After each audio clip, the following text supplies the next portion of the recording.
Passer du bonheur à de la souffrance, de la joie à la tristesse ou de la gratitude au mécontentement.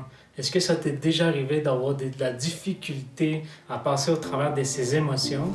Aujourd'hui, on va apprendre ensemble comment faire pour gérer ces émotions.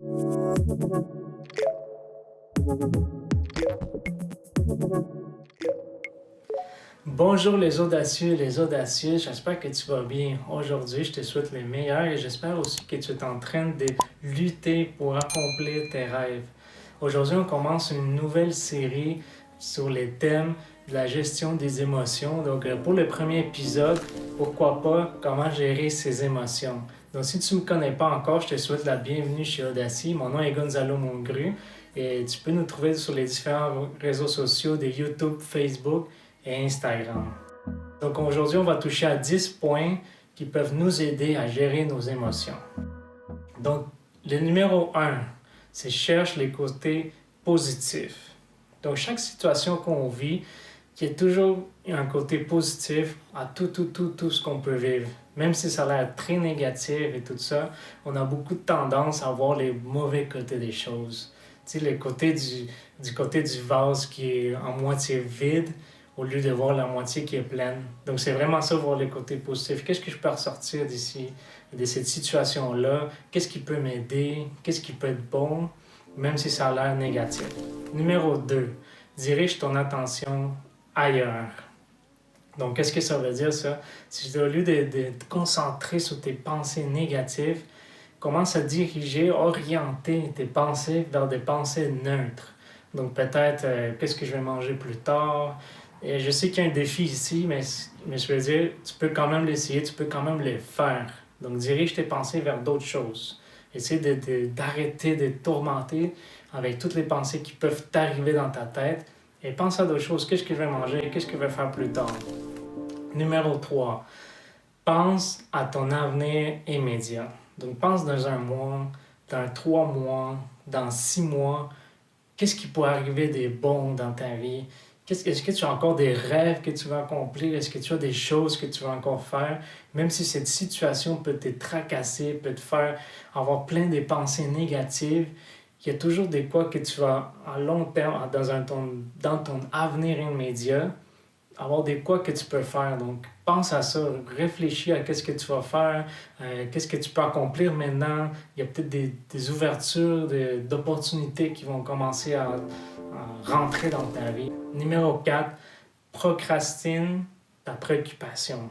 Donc, procrastiner ta préoccupation, qu'est-ce que ça veut dire? Parfois, moi aussi, j'ai la même tendance. Et parfois, quand on a un problème, on ne sait pas comment le résoudre.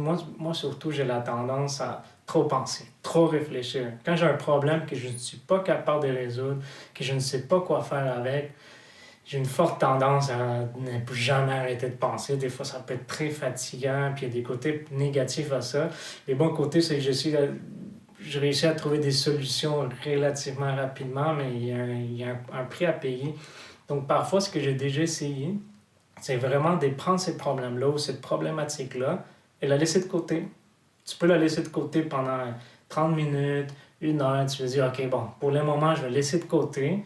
Puis plus tard aujourd'hui ou dans une couple d'heures ou demain, je vais y revenir. Puis ce qui est positif là-dedans, c'est que quand tu laisses de côté un certain temps, quand tu vas revenir à ton problème ou à ta situation, tu vas être déjà plus calme, tu vas être déjà plus tranquille et tu vas avoir une tête un peu plus froide pour résoudre ces problèmes-là. Numéro 5, pense au pire et au mieux qui peut arriver. Donc à chaque situation, parfois, on pense pas à tout, on se concentre juste sur une chose ou une couple de choses. Donc, pense, qu'est-ce qui peut être le pire qui peut arriver dans ta situation? Pense vraiment, qu'est-ce qui est le pire qui peut arriver avec tout ce qui est en train de t'arriver en ce moment. Un coup que tu as fait ça, là, tu peux penser, OK, qu'est-ce qui est le mieux que je peux retenir de tout ça? C'est quoi le mieux qui peut m'arriver maintenant? Et je t'assure qu'il va y avoir des quoi qui vont sortir. Puis ça va t'aider à avoir une perception un petit peu différente du mieux et du pire qui peut arriver. Donc, au moins, tu vas avoir un peu plus des possibilités dans ta tête. Par la suite, lui, c'est un point que j'aime vraiment beaucoup. quand tu es trop chargé d'émotions, surtout quand c'est négatif ou que tu ne sais pas comment t'exprimer, tu ne sais pas trop qu'est-ce qui se passe, tu ne sais pas quoi faire, puis là, tu sais, parfois, la confusion qui peut arriver, tu ne sais pas quoi sentir, ne pas sentir, pourquoi tu sens ce que tu ressens. Là, c'est comme, oh man.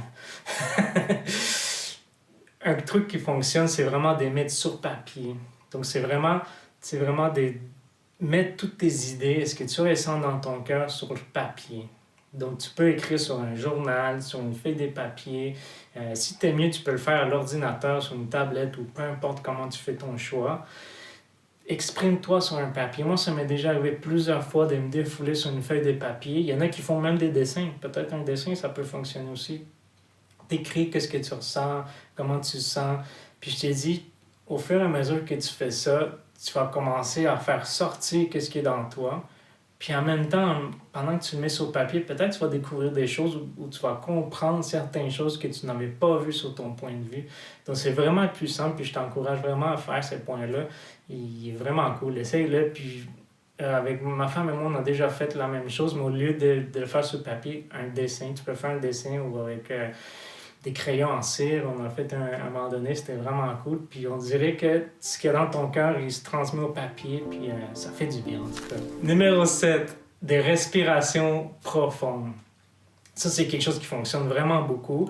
Je pense que surtout quand que... moi, ça m'est arrivé quand j'étais fâché ou quand j'étais un peu frustré, un peu genre... Là, c'est vraiment de... Et expirer. Ma femme et moi, on utilise... on fait une joke là-dessus. Puis on dit, OK, prends une respiration, puis fais-les sortir. Ça a l'air drôle. Mais tu sais, au moment que tu l'as dans le cœur, puis c'est comme pogné là, tu prends des respirations, puis tu le fais sortir, puis ça te fait calmer. Tu sens que le méchant, il sort. Là. Ça, c'est vraiment c'est le but de ça. Donc, des respirations profondes. Numéro 8, fais une promenade. Donc, tu peux sortir à l'extérieur. Ce serait l'idéal de sortir de ton ambiance habituelle. Puis tu peux faire une promenade, tu vas aller marcher, faire une marche dans un parc, t'es promené, tu peux faire du vélo, tu peux aller monter une montagne si tu veux, là, ça peut fonctionner. L'important ici, c'est d'observer des différentes choses pour distraire ton attention sur les présents et ton intérieur de ce qui se passe ou ton passé. Puis vraiment, tu es déconnecté de tout ça. Donc, tu peux observer les plantes, tu peux observer les voitures qui passent ou peu importe. Tu peux même faire une promenade en voiture aussi. Mais prends le temps d'observer, de distraire, de vraiment sortir de ton présent qui est à ton intérieur négatif et ton passé. Numéro 9, c'est l'avant-dernier. Donc, réaffirme-toi positivement. Des réaffirmations positives aident beaucoup à changer ton mentalité, à vraiment penser à d'autres choses et penser plus positivement. Je te conseille d'aller voir la vidéo numéro 18 sur notre chaîne YouTube sur les réaffirmations positives. Donc, c'est vraiment de te répéter à toi-même en voix haute, de dire je suis capable, je suis bon, je veux réussir, tous mes efforts m'amènent vers la réussite, je peux réessayer mes erreurs, j'apprends de mes erreurs, etc. Donc, ce sont toutes des choses qui, à force que tu le fais, surtout plus souvent que tu le fais, ça commence à rentrer dans ta tête et ça commence à faire partie de tes croyances. Et c'est vraiment hyper puissant. Puis je vais vous le répéter. Je vais vous amener vers cet épisode-là une couple de fois dans cette série. C'est très important. Ça joue beaucoup sur les émotions. Puis ça donne de la force. C'est vraiment fort. Donc, je te le conseille. Puis le dernier, le numéro 10, trouve la cause. Donc, tu peux prendre le temps de réfléchir, d'observer, faire une introspection, chercher dans toi et tout ça, c'est quoi la cause de ce que tu es en train de vivre, de la difficulté. Et plus loin que juste l'événement qui est arrivé, c'est plus comme qu'est-ce qui est dans moi, qu'est-ce qui m'empêche maintenant d'avancer ou d'aller plus loin. Donc, c'est vraiment un travail que tu dois prendre ton temps.